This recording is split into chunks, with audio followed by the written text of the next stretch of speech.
राम नाम की शक्ति ऐसी है कि ये किसी भूखे के मुंह में भी भोजन पहुंचा सकता है। हमारे चैनल में आपका फिर से स्वागत है। राम नाम का चमत्कार। एक बार एक गांव में एक साधु रहता था। सारा दिन राम राम जपता रहता है और ढोलकी बजाकर कीर्तन करता रहता है। उसकी कुटिया के पास जिस व्यक्ति का घर था वह उससे बहुत परेशान था। एक दिन वह व्यक्ति गुस्से में उस साधु की कुटिया में चला गया और कहने लगा कि तुम क्या दिन रात राम राम रटते रहते हो। तुम्हें तो कोई काम धंधा नहीं है, हमें तो कमाने जाना पड़ता है। तुम्हारी ढोलकी की आवाज़ से मैं सो नहीं पाता। साधु कहने लगा, तुम भी मेरे साथ राम राम जप के देखो, तब तुम्हें पता चलेगा कितना आनंद आता है। वह व्यक्ति थोड़ा खींचकर कहा, अगर मैं तुम्हारे साथ राम राम जपता हूँ तो क्या तुम्हारा राम मुझे खाने के लिए रोटी देगा? साधु कहने लगा कि मुझे तो राम नाम की लगन लगी है, मुझे तो राम जी की कृपा से हर रोज भोजन मिल ही जाता है। तुम भी राम राम जप के देख लो, मुझे भरोसा है भगवान तुझे खाने को जरूर देगा। वह आदमी उस साधु को चुनौती देता है कि मैं तुम्हारे साथ आज राम राम का भजन करता हूँ। अगर तुम्हारे राम ने आज मुझे रोटी खिला दी, सारी उम्र राम की भक्ति में लगा दूंगा। अगर नहीं खिलाई तो तुम ढोलकी बजाना बंद कर दोगे। साधु कहता है कि मैंने तो निष्काम भाव से प्रभु राम की भक्ति की है, लेकिन फिर भी मुझे तुम्हारी चुनौती मंजूर है। वह व्यक्ति साधु के पास बैठकर राम राम का जाप करता है और मन में निश्चय करता है कि चाहे कुछ भी हो जाए, मैं आज भोजन नहीं करूंगा। देखता हूँ इसका राम मुझे कैसे भोजन कराता है। राम राम का भजन करने के बाद वह सोचता है कि अगर अब मैं घर जाता हूँ तो मेरी माँ और बीवी मुझे खाने को कहेंगे और मुझे रोटी खानी पड़ सकती है। लेकिन मुझे साधु को चुनौती में हराना है, इसलिए वह घर जाने की बजाय गांव के पास के जंगल में चला जाता है। जंगल में एक पेड़ पर चढ़कर बैठ जाता है। वह सोचता है कि मैं सारा दिन इस पेड़ से उतरूंगा ही नहीं, अन्न का दाना भी नहीं खाऊंगा। इस तरह मैं साधु को हरा दूंगा और उसका ढोलकी बजाना बंद हो जाएगा। कुछ देर बाद उस जंगल में एक बंजारों की टोली गुजरती है।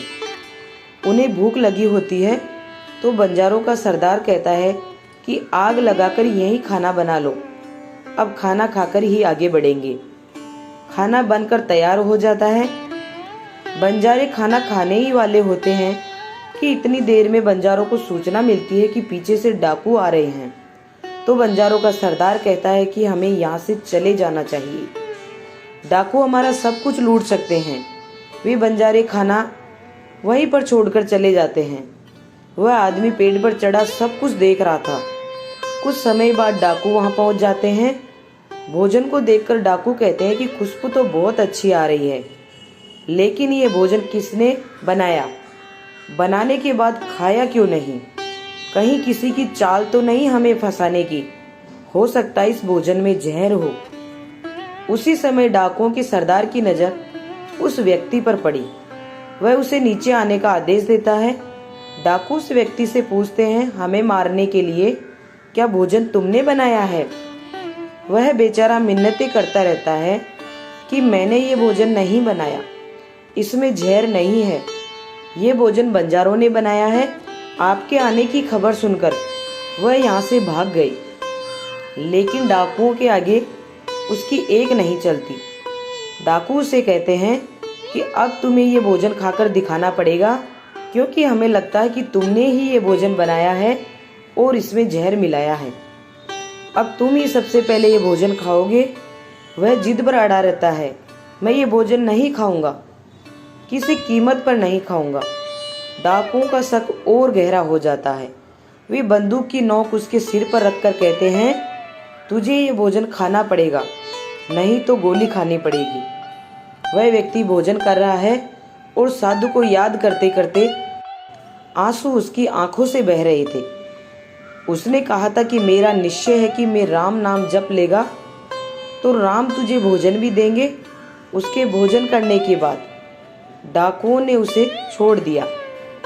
अब उसे विश्वास हो गया कि बंजारों को और डाकुओं को राम जी ने ही भेजा है।